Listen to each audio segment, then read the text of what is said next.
Look ahead. Well, good morning. I'm Tim Sheehy, President of the Metropolitan Milwaukee Association of Commerce, and welcome to another edition of the Business of Greater Milwaukee. BGM is a monthly webinar providing forward-looking insights on the business of Greater Milwaukee. This series puts a spotlight on the challenges and opportunities we face in sustaining and growing the region's prosperity. We hope these insights will help shape your business and inspire you to act out in shaping the region's future. We're again joined by Dr. John Raymond, President of the Medical College of Wisconsin, for the latest on COVID's impact and the vaccine rollout. In addition, we have two other distinguished education leaders to discuss the impact of the UW system. Mark Money, Chancellor of the University of Wisconsin-Milwaukee, and Becky Blank, Chancellor of the University of Wisconsin-Madison. The UW system has an estimated $24 billion economic impact directly and indirectly, generating 167,000 jobs.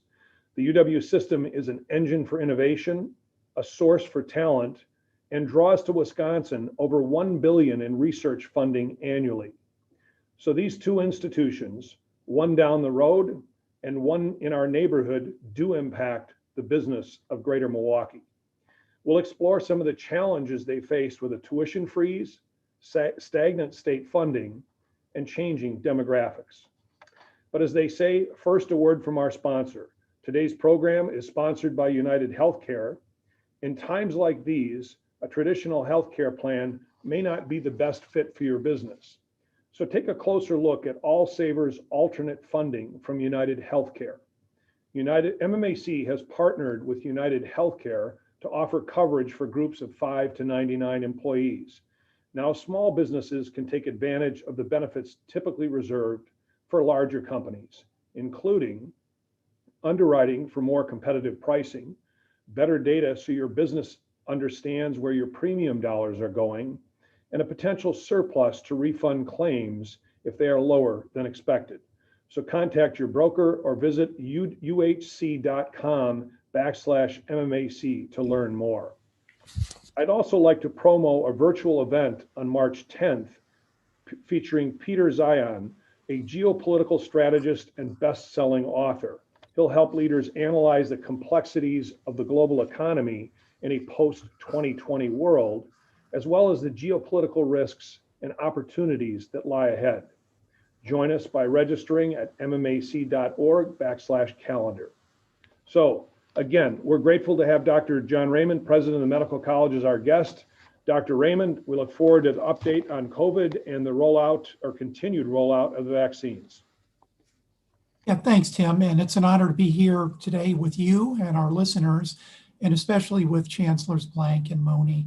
We're really blessed to have such fantastic leaders in our community. Today, I want to go over some of the usual metrics that we follow for COVID-19, but also pivot in the second half of my presentation to talk a little bit about COVID-19 vaccines and where we stand. So if we go to the next slide, please, Chris.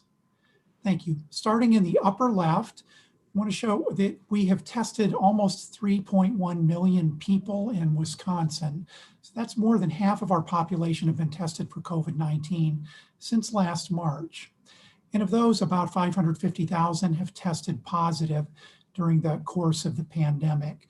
So nearly 10% of the population of Wisconsin has had PCR documented COVID-19 at some point during the pandemic. It's likely that this actually represents perhaps half of the actual cases that we've had in our state, but we're still nowhere near herd immunity. Looking toward the bottom of the slide, Milwaukee, in terms of representing per capita population, has about very similar numbers, nearly 500,000 positive tests and nearly 500,000 tested and nearly 100,000 that were positive during the course of the pandemic. If you want to download the handout, we also have some historical information in the green bar at the right-hand side of the slide. Next slide, please. Just in terms of daily positive cases, the good news is we're having a significant downtrend in the number of daily cases reported, and I think you can see that. In Wisconsin, we only had 543 positive cases yesterday. Also good news, our case positivity rate is trending down at 14.6% yesterday with a 7-day average of 19.4% in Wisconsin. Again, similar trends and similar numbers in Milwaukee on the bottom of the slide with 74 positive cases, 12.6% case positivity yesterday, and a 7-day average of 19.3. Now, although these trends are favorable, I do want to point out that we're still significantly above levels that we were experiencing during the second surge of COVID-19 last summer in terms of new cases. When we would have a day of 200 to 300, that would be considered a high day. The case positivity rate also is unacceptably high. We want that to be significantly below 5% for a sustained period of time. So the trends are favorable, but we still have a heavy burden of disease in our community. And next slide, please. Just in terms of hospitalizations, we are approaching 25,000 people hospitalized with COVID-19 in Wisconsin since the beginning of the pandemic. Inpatients also are trending downward, which is favorable, at 572 inpatients in Wisconsin yesterday. That's a week-over-week decline of 114 patients and down from our previous high of nearly 2,300 in mid-November. If you'll recall, in mid-November, we were the epicenter of COVID-19 in the United States, and our health systems were full. And it also came at a time when many of our healthcare providers were out sick with COVID-19 or in quarantine from documented exposures. So we came very, very close to overwhelming the capacity of our health systems, but just barely made it. If you go to the right-hand side of the slide, we're down to 134 ICU patients. That's down 10 week over week and down from a high of 456 in mid-November. Still, these levels are higher than the ones we were experiencing during the second surge in last summer. Available ICU beds are also increasing. That's a favorable trend at over 300 now for the first time in a couple of months. And as you'll recall, last summer, we typically had anywhere between 350 and 400 ICU beds available. So we're still not in as good a position as we were in midsummer.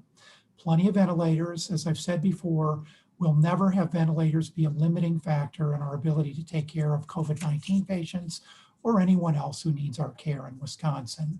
And then in terms of personal protective equipment, those trends are stabilizing. We still have shortages, especially of gowns, goggles, and paper masks, but an adequate supply to get us through a week. We came very, very close in November to running out of some of these key personal protective equipment. I can go to the next slide, please. Cumulative deaths, we have surpassed 6,000 deaths in Wisconsin and 1,000 deaths in Milwaukee. And also, as I point out many times in the past, there is a male predilection for bad outcomes for COVID-19. And you can see about 54% of the deaths were male in Wisconsin and in Milwaukee. And also a slight overrepresentation for African Americans for bad outcomes with COVID-19 at 7.2% in Wisconsin and 25.6% in Milwaukee. So that is in excess of the population demographics. Although I want to make sure everyone understands this disease also impacts Caucasians and people that self-identify as white. And in fact, almost 83% of the deaths in Wisconsin have been Caucasian or white, and almost 58% in Milwaukee. And that trend shifted toward white and Caucasian deaths as the pandemic matured and evolved and spread throughout the rural parts of our state. And then finally, 6% of the deaths in Wisconsin and 12.7% of the deaths in Milwaukee were self-identified as Hispanic or Latinx individuals. There is an interesting observation with this population. They tend to be more likely to be diagnosed with COVID-19, but less likely in terms of diagnoses and, in fact, representation in the population to have bad outcomes. And we actually don't understand that. But the populations that have a disproportionately bad outcome that we need to think about as we roll out the vaccines in Wisconsin would be African American, Hmong, and Native Indigenous North Americans. Next slide, please. Good trends here with some of our indicators. Our doubling times are lengthening again, which is good news. So we're at 60 days in Wisconsin and 96 days in Milwaukee. Although I would have to say, with over 500,000 diagnosed cases in Wisconsin, if things don't change, it means 60 days from now, we'll have another 500,000 cases. So we need to improve. Similar trends with the 7-day growth rate moving in a favorable direction, 0.2% both in Milwaukee and in Wisconsin. But again, when you're talking about a large number of cases, that still means if things don't change, we're going to have continuing large number of new cases diagnosed. And then finally, the R number, which is a measure of contagiousness and ideally should be significantly below 1.0, is below 1.0 at 0.84, both in Wisconsin and in Milwaukee. And we've actually been below 0 now for a little over 3 weeks, or below 1.0 for a little over 3 weeks. But we would ideally like that number to be significantly below 0.5 if we're going to rapidly get control of the pandemic. And I do want to point one thing out on the bottom right-hand side of the slide in the green bar. We have a 1.1% mortality rate in Wisconsin for COVID-19. That's better than the national average, which is running just shy of 2%. I would attribute that to the high quality of healthcare we have in Wisconsin and the fact that we never completely overwhelm the capacity of our health systems. But I do want to point out that in October and early November, that death rate was 0.8%. And it started to trend up as our hospitals filled up.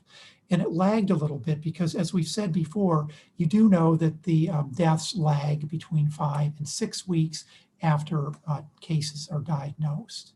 Next slide, please. Now I want to pivot to the vaccines. Most of you know that we have 2 vaccines on the market, Pfizer and Moderna vaccines, that both have emergency use authorization approval from December. And these are relatively new technology vaccines using messenger RNA technology. I want to point out that the technology has been around actually for about 20 years, but there has never been a mass marketed mRNA vaccine product. This is an issue for us because it hampers the supply chain. There's not a ready-made turnkey manufacturing capacity for these vaccines. And this is a limiting factor for us right now, and one that's very, very important. I want to shift to the right-hand side of the slide and talk about new potential market entrants. Novavax, AstraZeneca, Oxford, and Johnson & Johnson vaccines are very likely to apply for emergency use authorization and get approval in the next few weeks. In fact, Johnson & Johnson's 1-dose vaccine applied for emergency use authorization last Friday and will be taken up by the advisory committee of the FDA on February 26th. And this is important because our bottleneck is supply right now. And the Johnson & Johnson, AstraZeneca, and Novavax vaccines use an older technology. They use a modified adenovirus or cold virus to introduce the snippet of genetic material from the COVID-19 vaccine to create the antigenic response. The reason this is important is there is turnkey manufacturing capacity, both in the US and abroad, that can be easily contracted for and crank out hundreds of millions of doses very quickly. So getting Johnson & Johnson and one or more of these other old technology vaccines on the market could be a game changer for us. If I could go to the next slide, please. Just want to say thank you to the Department of Health Services in Wisconsin for trying to provide transparency in terms of the vaccine rollout. This is a screenshot from 1 week ago, and I would point out that the update will happen this afternoon today. It's done weekly, just showing various categories of vaccines in Wisconsin. So they're broken down into allocated. So the federal government has allocated or promised nearly 1 million doses to Wisconsin. We have ordered 770,000 doses based on the capacity of the clinics that we've stood up over the last 6 weeks. And in transit, so they're not actually in the hands of vaccinators yet, about 130,000 doses. And again, these data are a week old. As of that, we had administered 767,000 doses. Now, early in the pandemic, there was a lot of hand-wringing and even some finger pointing that maybe we were slow to stand up our vaccine clinics. Most of you have heard from me that there were a number of reasons for that in Wisconsin, but I also said that the difference between vaccinating, say, 2% of the population and 5% of the population from a public health perspective was immaterial, that we were far short of getting to 70%, and that it was more important in Wisconsin that we stood up a durable and sustainable capacity in a responsible way, and we have done that. So now 10% of the Wisconsin population have received at least one dose of COVID-19 vaccine. And as of yesterday, 165,000 people had completed the series at 2.8% of Wisconsin's population. And I just looked at the Johns Hopkins COVID-19 Research Center this morning, and this compares to vaccination rates or completion rates of the series in our neighboring states of Michigan at slightly better than us at 2.85, Minnesota slightly behind at 2.79, Iowa 2.77, Illinois 2.32. So we're actually doing better than our neighboring states for the most part. The best in class, so to speak, is West Virginia at 5.8% completion. I do want to make sure everyone understands West Virginia is a unique situation. They received a lot of doses of Moderna vaccine early. That is a less fragile vaccine that allowed them to push the vaccine out into their local pharmacies to administer more quickly to the population. We received quite a bit of Pfizer vaccine, which required cold chain transportation, storage, and really presented significant logistical challenges in distributing the vaccine in small aliquots to frontline clinics. I think we've solved many of those logistical problems now, and we have 16 vaccine hubs that have been stood up in the state that are now very capable of distributing small amounts of Pfizer vaccine to frontline healthcare providers and clinics. Now, just to compare where we are to the average in the US, 2.5% of Americans have completed their series. So as opposed to early in the pandemic or early in the vaccine rollout, when we might have been lagging a little bit, we're actually doing better than most other states. Next slide, please. I'm not going to spend a lot of time on this. Many of you know that we're trying to phase the rollout of the vaccinations. As long as the supply chain is our limiting factor, we're going to try as much as possible to vaccinate the highest risk individuals. And basically, we receive guidance from the FDA and the CDC about categories of individuals that are high risk. 1A would be frontline healthcare providers and people that work or live in long-term care facilities. And that's about 550,000 people in Wisconsin. The next group, 1B, would be essential workers, frontline personnel. And this has been redefined for people over 65 and older. In Wisconsin, that's over 1 million people. And in the US, phase 1A was 21 million people, and phase 1B was another 49 million. So more people than we have vaccine. We're hoping to move to phase 1C sometime in the next month or two. That's largely going to depend on whether the Johnson & Johnson EUA is granted later this month. But we do expect phase 1B to be expanded March 1 in Wisconsin to include other essential workers whose jobs require them to interact frequently and in close contact with the public. So that would be transportation workers, grocery workers, teachers, and educators, and frontline folks like our mail carriers. Next slide, please. Again, a little bit more vaccine information. I've already talked about the data on the left-hand side of the slide, but I did want to mention something that was carried in the journal Sentinel yesterday. When you look at the number of vaccines being administered per capita per day, Wisconsin now is #1 in the country, with over 6,000 vaccine doses being administered per million people per day. And so again, I think even though we were concerned in late December and early January that we might be lagging, we've now surged ahead. So I want to point out another screenshot from the Department of Health Services website on the right-hand side of the slide there. You can see growing numbers of vaccinations as we've gone through the last 5 to 6 weeks. I also want to show that we're getting more Moderna vaccine, which again is less fragile and poses fewer logistical challenges into getting it into the hands of frontline vaccinators.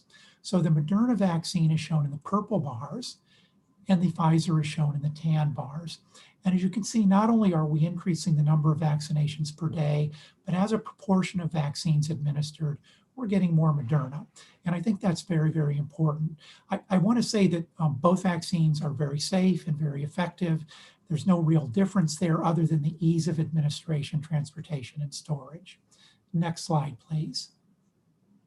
Now, just to talk a little bit about early vaccine experiences and findings, and then I will switch to talk a little bit about the mutations that are being detected. So right now, there are no indications of severe negative outcomes related to COVID-19 vaccinations. And I believe we're approaching 40 million doses administered in the US now.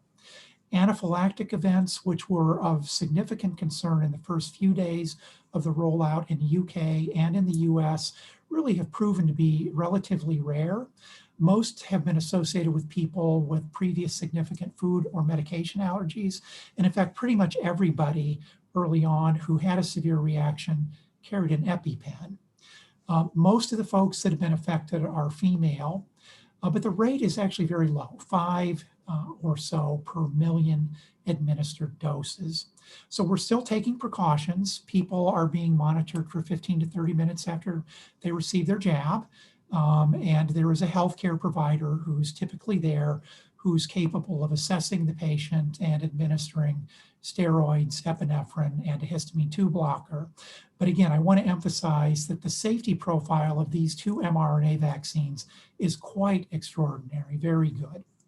Now, we're also starting to see some very positive data supporting the effectiveness of rapidly decelerating the pandemic in some countries. So I think Israel is a good example. They had a mass vaccination program that was very, very rapidly administered, and they saw a significant downturn in the number of cases and hospitalizations and virtually no deaths within the first few weeks of that program. Now, I do want to emphasize that when we talk about historical data for COVID-19, we all need to say, when did this happen? Where did it happen? And who was the population? So I want to make sure everyone knows, in Israel, when these studies were done, there was virtually no penetration of these new mutations. So this is the old or original COVID-19 strain that we're talking about, not the UK and not the South African strain. Next slide, please. So I want to talk about mutations briefly. I think most of you know viruses mutate naturally. They all do that. They're trying out new versions of themselves to see if they can get a competitive advantage.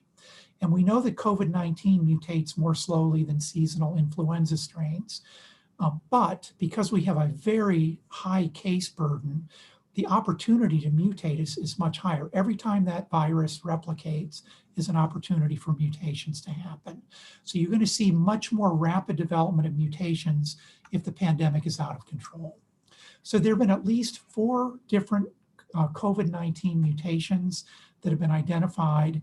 And what's of significant concern to us is that they're called converging mutations, all in a very small piece of the COVID-19 spike protein, which is what the virus uses to attach to human cells and to invade us and create an infection.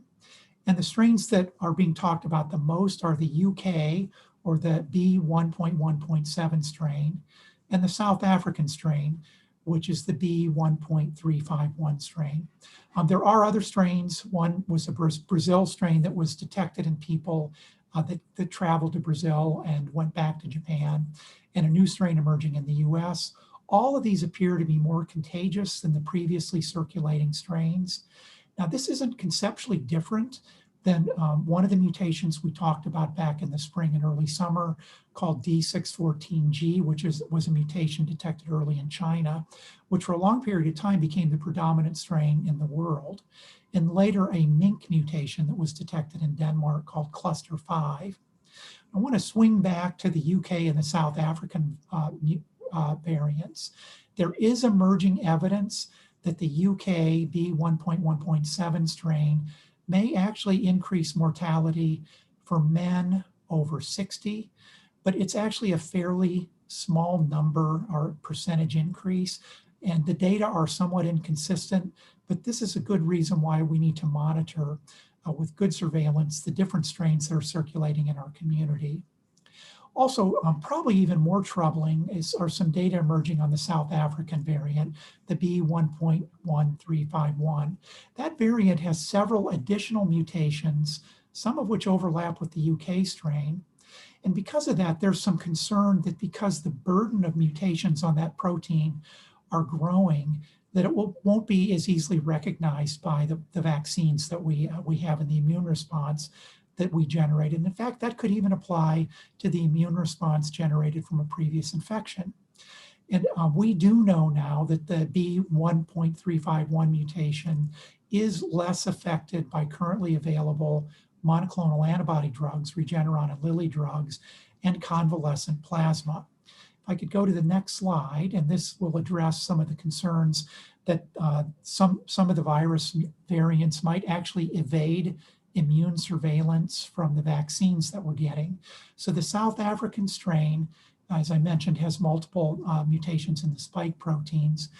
As of Sunday, there was preliminary data released in a preprint form of a study by Witwatersrand University in South Africa of a small number of people, 2,026, suggesting that the AstraZeneca Oxford vaccine is less effective in stopping mildly symptomatic COVID-19 infections in young people. And the average age of that small number of people studied was only 31.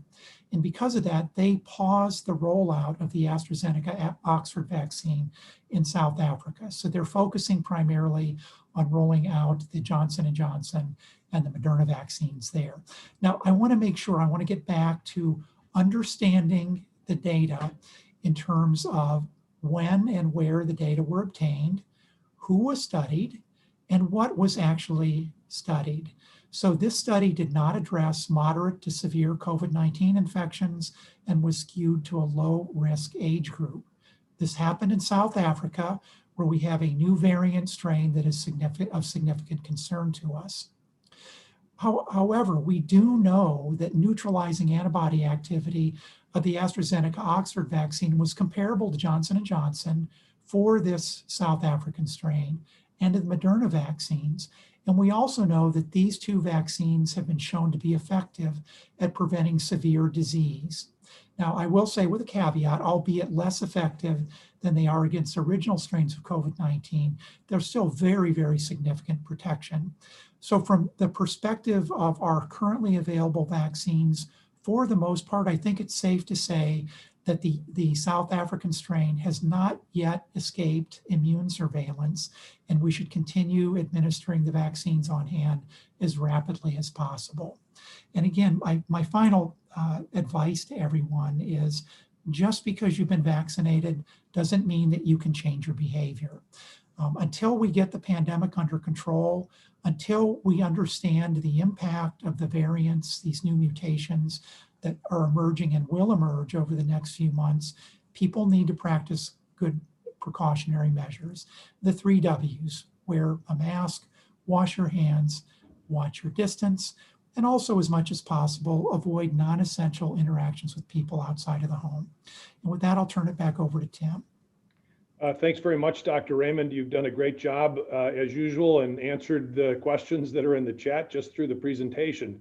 So I've got 2 quick ones. One question that came up is there a list that you can get at publicly that shows you the ingredients in the vaccine? Yes, both Moderna and Pfizer have listed the ingredients. I think the one people are concerned about is a preservative called thimerosal, which is frequently cited as a problem by the anti-vaccine groups. That is not, there's no preservative like that in the vaccines. They're basically some lipids and some stabilizers and some salts. I don't have a web link for you, but you should be able to find it on Google pretty easily. Great. And then I'm assuming your last admonition covers if there are 2 spouses and one's vaccinated and the other's not, you still want to be protected. Yes. Until the pandemic, until we have achieved herd immunity, which again is 70 to 80% of the people having been vaccinated, because they'll have a good durable immunity.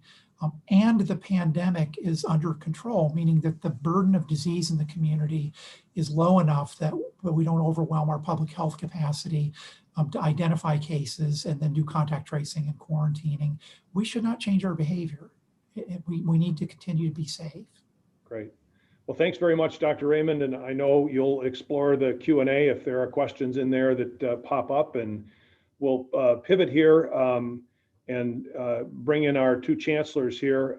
As we look to envision a competitive region that fosters high value employment to sustain a vibrant quality of life for all, there's no question that higher education is a critical component to achieving this vision. So I want to start with Chancellor Money, or as I refer to him, my former neighbor until he moved into public housing. So Mark, thanks for joining us. And Chancellor Blank, who I admire greatly, from a family of alumni, now in our third generation of graduates, one just minted in 2020 and two that are with you this year. So Becky, thank you very much for joining us and for your leadership. So Mark, I'm going to turn it over to you to give us a little bit of a background. Then we'll bring Becky in, and then I have several questions for both of you as leaders of institutions with both unprecedented challenges and a remarkable potential to continue to positively shape our economy. Great. Thanks, Tim. It's just an honor to be here with you, with our audience at MMAC, following Dr. Raymond. No wonder he's Executive of the Year. And my esteemed colleague, Chancellor Blank. It's always wonderful to share the stage with her, and happy to talk about the partnerships that we have together, but especially the importance of the UW system, notably Madison and Milwaukee as Research One institutions as powerhouses of the economy, as you talked about earlier. And I'm going to talk about both the talent side as well as some of the research partnership sides of that. But right now, there was a headline today just out of Inside Higher Ed. We're looking at a $183 billion hit on this sector, higher education. And we'll expand a little bit on that. So talk about some of the things that we're doing and some of the ways that we're seeking to overcome that. And really ultimately seeking, continued advocacy and support, because we've all got an awful lot at stake, not just in terms of Metro Milwaukee, but really as we power the state together, especially with Madison. So UWM today, if we can advance the slide, just a quick snapshot, and I'll just blast through these really quickly. We have about 25,000 students across 3 campuses covering, of course, Milwaukee County, Washington, and Waukesha counties. Most of our students come from Wisconsin. We do have about half of the rest that come from international and other states. We put out and have for the last decade over 5,000 students per year, and they stay here. That's a really critical point. They come from here and they stay here, and they contribute to our tax base, to employment, and in particular, at UW Milwaukee, our students are incredibly diverse. And Tim, I think about the work that we're doing with MMAC as a Region of Choice member, the commitments that we've made, and we're going to help the organizations in this region, because with over 6,000 diverse students of those 25,000, it's pretty remarkable. That's just in terms of students of color at the undergraduate level. We have more at the graduate level. We also have the largest number by far of military veterans. We have a top 25 LGBTQ plus campus.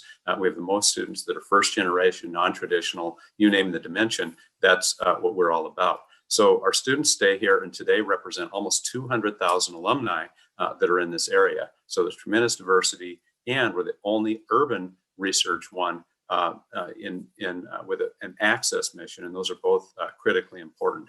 Why? Next slide, please.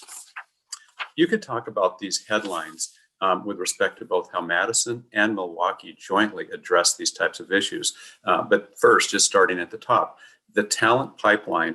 If you talk to any CEO, any business leader over the last decade, that has been the most vexing issue in business, is we don't have the right people with the right skills at the right time.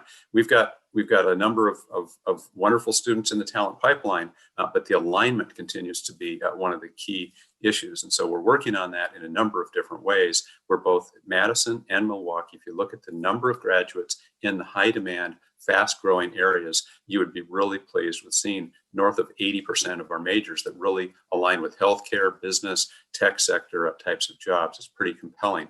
But look at these other headlines. This is what we do. Research universities address both in terms of the practice in terms of COVID types of things, real problems, as well as the deep basic research that underlies the types of discovery. We create the knowledge that is used from, if you will, lab side to bedside. Then if you think about the importance of education, what we're doing for the state, for individuals, I'll talk about that more in a moment. But at the bottom, you can see the types of issues that we often deal with in terms of the misinformation that's out there, again, based in fact. And then, of course, on the lower right-hand side, continuing to chronicle issues around social unrest and developing policy prescriptions. Next slide, please. In a nutshell, I'm not going to go through all of these, but just take a look at what a degree means. And this is why higher education is so critical, providing opportunities, top left side, you see, for graduates and for their families, for individuals in this state, greater employment opportunities, higher earnings, more likely to own a home, and so forth. On the other side, for communities and societies, why we matter, what degrees mean from any of our great public institutions at an incredible price point. Look at the bottom, democracy, more robust, higher engagement, more vibrant, healthy communities. People make more, they have more income, they have longer lives, they're healthier. This is a good thing. Education strongly correlated with that. Next slide, please. I know Chancellor Blank is going to talk at length about some of the powerful partnerships that we both have, both of the things that we're doing together, as well as what we're doing individually. I'm really pleased that a lot of these partnerships include Madison. For a long time, for many decades, Madison has been a critical player in terms of the types of research that's done around fresh water, major national and international research powerhouse. Similarly, we have the only graduate school of freshwater science that has now been expanded to be undergraduate as well. So we have formed the basis for the Freshwater Collaborative to bring all the different UW institutions together to create more talent, to solve research. When we talk about PFAS, when we talk about the dead zones in Green Bay, the other contaminants, things that are part of being an agricultural state, as well as industrial history, we've got a lot of solutions around lead pipe issues and things like that. So Freshwater Collaborative is a huge partnership for us to really exploit the opportunities that we have. Connected Systems Institute with Microsoft, with Rockwell Automation, many other companies, including research partnerships with Madison. Again, another powerful types of partnership. Chancellor Blank will also talk about our work with MWork and some of the things in the power sector. We're expanding dramatically our work online to have badgeable or online stackable certificates and badge types of work. That's what the Tech Ed Frontiers is about. And of course, you've all heard, much like what Madison has with American Family, we similarly are focusing a lot on Data Science Institute with both Marquette University and Northwestern Mutual. Next slide, please. But here's the kicker. This is the point I think that both Chancellor Blank and I are living with. Aside from the massive hemorrhaging, the devastation that industry and others are experiencing because of the pandemic, higher education has been shocked. But in Wisconsin, Tim, in your introductory comments, you talked about a stagnant budget. I'd like to clarify that just a little bit. There's three major things happening on the slide. I know there's a lot of data, but I'm just going to basically say, here's the simple version. First, there's that big broad band that cuts through the middle. That's regional public universities funding from the years 2006 through 2018. Over those years, you've seen a decline and then a gradual increase. And especially over the last 5 years, we've seen this gradual increase. That's both national data and then the surrounding Midwestern states. The line that dips and then sticks back up, kind of your distorted hockey stick, if you will, that is Illinois. Illinois, as you probably know, their higher ed funding cratered in 2014 through 2016 or 17. And boy, they're back on a tear. Now, here's the biggest and most important point. That red arrow, that's us. That's Wisconsin. What you see is not stagnation. You actually see a significant disinvestment in public education in this state.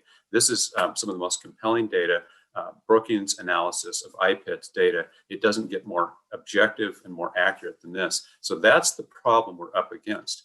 And when you ask me, and when we talk in the Q&A about what are we facing, we're facing that higher education in the state continues to be behind corrections, transportation, Medicaid, and K-12. And that's the fundamental issue that we've got to overcome if we want to continue to have those positive outcomes. Next slide, please. Bottom line, what we need And I think you will find Governor Thompson in terms of community addresses and opportunities, as well as Chancellor Blank and myself, making as many appearances as we can to talk with you and other significant leaders about both the UW system request and our own ways that our campuses align. So, for example, Governor Thompson has outlined, and I have the link in the right-hand side, you can see the top 10 initiatives. We're not asking for anything more than what we've actually had taken away from us in the last year. So this is not an increase, it's just to hold our own. And that 3.5% in terms of catching back up would include the Freshwater Collaborative that I've mentioned, a significant increase for our student mental and behavioral health, which we know is dramatically impaired today. This has been growing for a long time, but especially because of the pandemic, it's huge. I know that Chancellor Blank will talk with justifiable pride about what she's been able to do through the Badger and Bucky Promise programs. We seek to expand and build upon that with the Wisconsin Tuition Promise. That's pivotally important in Milwaukee because of the large number of underserved students, historically underrepresented students. And then finally, I think you'll all appreciate the opportunity to modernize administrative and financial processes. How does that align with Milwaukee? Well, we're talking about, and Tim and many folks on this call I know have heard about the Moonshot for Equity. We're leading the nation as the region to completely eliminate the achievement gap by 2030. Wisconsin, you may know, has the most significant achievement gap, both at the high school and earlier levels. And this is something that we're setting out to completely eliminate for Milwaukee in this region. The Freshwater Collaborative I've talked about. GPR stands for General Program Revenue. For especially research and access mission, we're among the top research universities in the nation. We're the least funded. We're in that category in a number of different dimensions. And of course, like Madison, we want to replace our engineering building. That's a separate category in terms of the capital budget. So bottom line, reinvestment is critical. Your support is essential for helping us get over these significant challenges. Thanks, Tim. Back to you. Good. And Chancellor Blank, I want to bring you in here and certainly allow you some time to talk about the great things that UW-Madison is doing. But while Mark was talking, we got some questions in. And so if you don't mind, I want to start out with a couple questions for you. And the first one we talk about this is, the question that I think most parents and everybody has is the rate of inflation for college has been, or the cost of college has been going up much faster than the rate of inflation. Can you talk about that from the perspective of the UW campus and some of the inputs that are causing that? So the good news is our tuition has been frozen for 8 years. And with this next biennial budget, we've heard nothing short of we will have it frozen for another biennial budget. So Wisconsin is doing its part. I'd also like to point out, and I know that Becky would reinforce this, we, in terms of the value for what you get in terms of our tuition relative to so many other areas, in terms of public education, there's just not a higher ratio of quality to cost. It's just amazing. But there are other costs to attend college. And one of the big ones is how much time you spend in college. And I know that Becky will talk about how she's been able to shorten that, and that reduces debt. We've also been working with our campaign, our recent record-setting campaign, to increase scholarship support. So those are the types of things that we're working on. But the data are compelling. We have seen over an 11 times increase in the last 25 years in terms of how much tuition has gone up relative to housing and other things that have gone up 3 or 4 times. So we have found that to be the case because as the investment from state support has shrunk for campuses to maintain their operations, they had to raise tuition. But that stopped, and we're doing everything we can to streamline, to expedite our curriculum, to work on better advising, to provide more scholarship support. So our debt load has actually plateaued and started to decline. Becky? Thank you, Tim. And it's always great to share the platform here with Mark. And thanks to MMAC for inviting us to come and talk about our favorite topic. I want to end up where Mark did with the budget, but let me say just a few things about what we're doing at UW-Madison and some of the effects of this past year of the pandemic. So UW-Madison continues to be a very hot school nationally.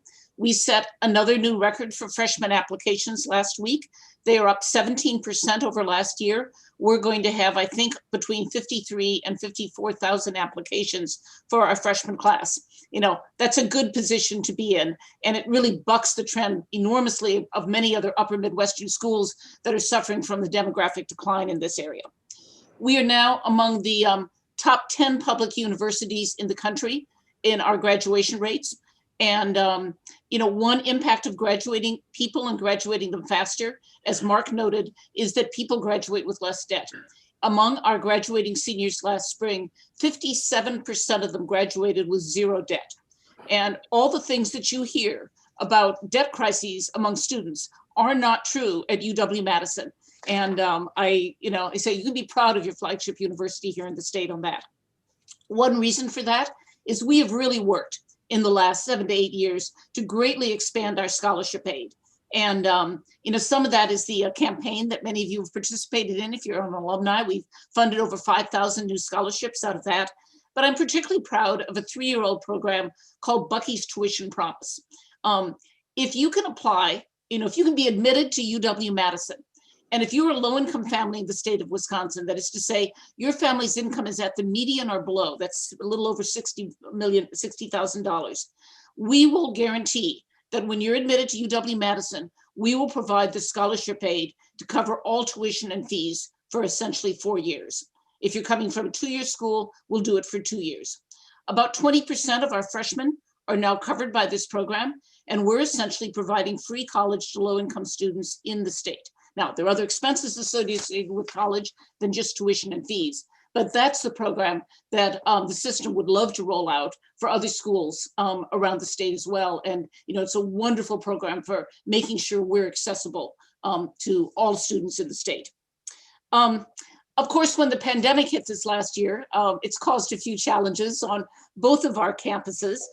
We redefined all the ways in which we do business. I mean, if you'd asked me a year ago that I was going to spend this year setting up testing labs and isolation spaces and, reventilating all my buildings in different ways, I would not have believed you, but we have done it. A lot of people said it wouldn't work.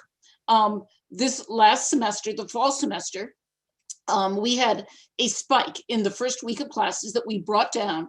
And from the end of the fall semester, from the end of September through now, our positivity rates on campus have been below anything in Dane County and far below those of the state. Most of the weeks they're around 1 to 2%. Now, this semester, we've greatly ramped up our testing. We're hitting what is considered right now the gold standard for universities, which is we're demanding that every one of our undergraduates test twice a week. And indeed, to get into any campus building, you've got to have an app and you've got to show a badge on your phone, a green badge that is linked to your testing that shows that you have tested in the last several days and can therefore come into class, come into campus buildings. Our employees are testing once a week. And, this is how we're going to make sure that this semester we're really on top of infections and controlling them and catching them almost as soon as they occur. None of that is cheap or easy, but it's been important for us to run a safe campus and a safe community for Madison. Now, in addition, of course, to education, we're also running a huge research institution. We bring in about $1.3 billion in research at UW-Madison every year. We're one of the 10 largest universities in the United States in our research expenditures. And a growing share of that research focuses on COVID. I think we have over $50 million in federal grants right now working on COVID-related projects. And some of those are Madison and Milwaukee collaborations. For instance, there's a project to test wastewater to give us early warning about emerging clusters of disease so we can respond quickly to halt the spread of the virus. And in a partnership with Milwaukee Public Health, funded by the Center for Disease Control, we're sequencing COVID viruses on college campuses in Wisconsin and in Michigan to help better understand what variants are emerging, how they're emerging, and how they're spreading within these two states. But as Mark noted, our biggest collaborative projects with UW-Milwaukee are not COVID-based. For example, our College of Engineering and the Wisconsin Energy Institute have a proposal led by MWork to the US Department of Energy to develop and deploy connected energy systems, which could be the way that we power Milwaukee in the future. Our partners include Milwaukee-based businesses such as A.O. Smith, Eaton Corporation, WE Energies, and others. And we have a long-term partnership with UW-Market with GE Healthcare. It's one of our largest and biggest and long-term partnerships, developing state-of-the-art medical imaging to improve how we diagnose and treat diseases like cancer. Those are among the 372 current research collaborations that go on right now between Madison, UW-Milwaukee, or other Milwaukee entities. We do have a new report coming out on Thursday that looks at UW-Madison's economic impact on the state. And I haven't seen the final version, but I've been told that it's going to have a bottom line that says the impact of UW-Madison on the state economically is $30 billion through ourselves and through our very closely related entities such as WARF or the foundation. And among other things, through these type of industry partnerships, both here in Milwaukee and all across the region. Now, the pandemic has spotlighted the importance of having a major research institution in the state. We've been involved with some of the trials that are being run about AstraZeneca. We've been doing a lot of work on this virus, a lot of work on its impacts. But the pandemic has had a big effect, and it's had a particularly big effect on our finances. My CFO and I every so often just sit around and look at each other and say, have you ever seen anything like this year? Our short-term losses, if you compare where we're going to be by the end of this fiscal year, which is June of 2021, with where we thought we would be a year ago before the pandemic hit, we're going to be down $320 million in either lost revenues or expenditures on health-related things that we weren't planning on. Now, that is a huge hit. The good news, that's a short-term cash flow problem, because if we get back to normal by next fall, and I'm very much hoping we will with our vaccination efforts, all of that revenue will pop back for next year. But it means we have a huge revenue gap that we have to fill for this year. Now, some of those losses are focused in a few places. Athletics has lost almost 50 million. That's not surprising given what hasn't happened in athletics. Our housing and dorms are down by about 50 million. And the state took 50 million back from UW-Madison alone, quite a bit more from the whole system, either requiring us to return budget money or not sending us money that they had promised in the last budget. So the question is, how do you deal with this short-term cash flow problem? And the good news is we went into this year in a really good financial position. So rather than putting that money into some of the investments we were planning on, that's the loss, we instead have put it into covering some of this. We've also received some federal funds that cover some of these pandemic-related expenses, and the newest stimulus plan will give us more. And we've taken a lot of actions to reduce expenses. Obviously, no one's traveling. We're not hiring people. We've frozen salaries. We've pulled back all of the budget distributions we're going to make for next year. And we have imposed mandatory furloughs on all of our staff so that every employee at UW-Madison is having a year of reduced income of somewhere between 2.5 to 4.6%, depending on the number of furlough days that they have to take over this current year. Those of us in leadership have taken a voluntary 15% cut in our pay. And on top of that, we've implemented budget cuts of around 5% in all of our units. Now, that's going to get us through this. But of course, it's a budget year. And here's what will really be a problem. If we then get another budget cut in this state budget, on top of the problems we're dealing with in the pandemic. And, Mark could tell similar stories to those that I've told. So, we've got a couple of asks of the state, and Mark has talked about some of those. The first is, don't cut us this year. And in fact, we'd really like some additional budget money. And there's a set of programs out there that we would fund with that money. It would be very hard for us, for Milwaukee, for any of the schools in the system to deal with an additional budget cut on top of the pandemic crises that we're facing. Secondly, borrowing authority. What do you do in a short-term cash flow problem? If it's going to be resolved and your revenues are going to come back, you borrow and spread the bad year against future good years. Well, what's the problem? The University of Wisconsin, the system, the flagship, UW-Milwaukee, none of us have borrowing capacity. Every other university in the country, every other 49 states have borrowing abilities to their state university. The technical colleges within the state of Wisconsin have borrowing ability. And it is creating enormous problems for me relative to my peers that I can't smooth this cash shortflow. It makes just no sense at all. And our athletic department is example number one. You don't want me to fire all of our coaches and pull everything down, only to have to rebuild the department come next September when we're back again. And every other university is borrowing to support its athletic department. I'm not able to do that. I'm dealing with it by, basically chicken wire and masking tape, trying to put something together that is going to give them some internal loans and hold them together until their revenues return. So borrowing authority, third. And this third one is another financial tool that virtually all of our peer schools have. Flexibility to handle our working capital. We're constantly running cash balances. We have to save money for buildings we're building. If we want to implement new IT systems, our tuition comes in lumpy ways. Well, right now we basically deal with our cash balances with our working capital by, for all intents and purposes, putting it under the mattress. We have no ability to invest it. And we'd really like the ability to invest some share of that in intermediate term instruments like every one of our peer universities does.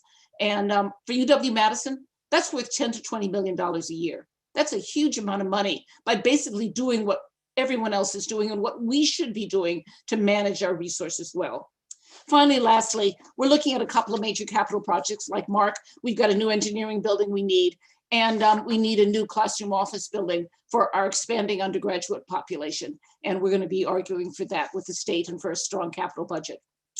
This year, more than any other year, has highlighted the value of having some big research universities for their education, for their research, for the things that they add to the state and the ways in which they can help the state through the crisis that it is in as well through this pandemic. We are fortunate in Wisconsin to have two top research universities that deliver all of this. And I hope many of you will consider advocating on our behalf as we move into this budget year. So thank you, and let me stop there, and happy to answer questions. Sure. And let me ask you both a question. We've got a couple minutes left. And so, first a tactical question for both of you. When do you expect students to come back onto campus? Well, we have students right now back on campus in different ways. We're at about 20 to 25% of our full-time capacity. The rest are in hybrid or online mode. And then we'll be doing even more in the summer. And Tim, as Becky said, this fall, we expect to resume normal operations. That's the plan. We can always pivot back, but the plan is we're all in, and we really think this fall, especially as Dr. Raymond portrayed, and while nobody's saying June, July is an important point for us, that's what we're anticipating in terms of readily available vaccines. Our campuses are on that front line in terms of being suited up for vaccination sites. So certainly in the fall to as full a degree as possible. And I want to say something that people often don't understand. While we have a mix of both online and in-person classes, and more online classes than not right now, virtually all of our students are in Madison. They all went home last May, and they stayed home and finished their classes last spring at home, spent many of them the summer at home. And by the time the summer was over, whether they were going to take classes in person or not, they weren't staying at their parents' house any longer, and their parents didn't want them. So they all came to Madison. We estimate that about 90 to 95% of our students are in Madison, even if some of them are doing all virtual work. So that's one of the reasons why our outreach around health protocols is so important for the whole community. And then, Becky, I'm going to start with you and then go to Mark. So the governor introduces his budget mid-February. And as you both have mentioned, this has been a critical year for both both UWMs here. And so if you had, and Becky, you started with this, if you had two or three things that you want to make sure happen in this budget and you want our audience to know, what would those be? And I'm going to ask Mark the same thing. The four things that I just mentioned, I want if at all possible, an increase in our budget and absolutely not a cut, right? And the state budget's actually looking like it can accommodate that, right? There's not the disaster everyone was worried about. Number two, I want some borrowing authority. It is time to give your universities major. Number three, going along with that, the ability to handle our working capital like any other major institution of $3+ billion. And number four, a strong capital budget. Mark? Tim, I'll be just a little different. I'd certainly reinforce and agree with Becky, but I'd put more specifics to me if we had to single some things out, number one, that tuition promise, that is absolutely critical given our student needs and the goals that I have for supporting our students to the greatest possible degree, given our funding situation. So within the budget request, that tuition promise is huge. That's roughly $40 million that will really make a big difference here in Milwaukee. Number two, the capital projects. If we don't get that new engineering building, we're going to be really held back. And those are the major areas that we have from industry partnerships where they need really to see the types of things that we can do around computer science, software engineering, the applied manufacturing, smart work that we're doing. That is a big deal for us. So those are the two primary goals for UW-Milwaukee. And I noticed that neither of you talked about the ability to control your own tuition. And does that just fall down the list of the other asks, or where does that stand? So President Thompson addressed that at an event that both Mark and I were at about 2 weeks ago, and he just said politically didn't think we were going to get that in this budget. I mean, all of you are in business, right? You tell me what you would have done if the state had basically frozen your prices 8 years ago and kept them frozen and going to freeze them another 2 years. This is just crazy. It's not the way to run a business. We need to be affordable, but being affordable doesn't mean freezing tuition. It means providing things like the scholarships and the access to low-income students that both Mark and I are working very hard to do. Great. Well, I want to thank you both very much for your time and for laying out the case. And I think it's something we need to follow up as the budget gets introduced and keep pace with the ask that you're making. And so really appreciate you sharing the background, the information, and what you're looking for. And again, your leadership of two really critical institutions to Milwaukee and Wisconsin. Thanks for this opportunity, Tim. Thank you.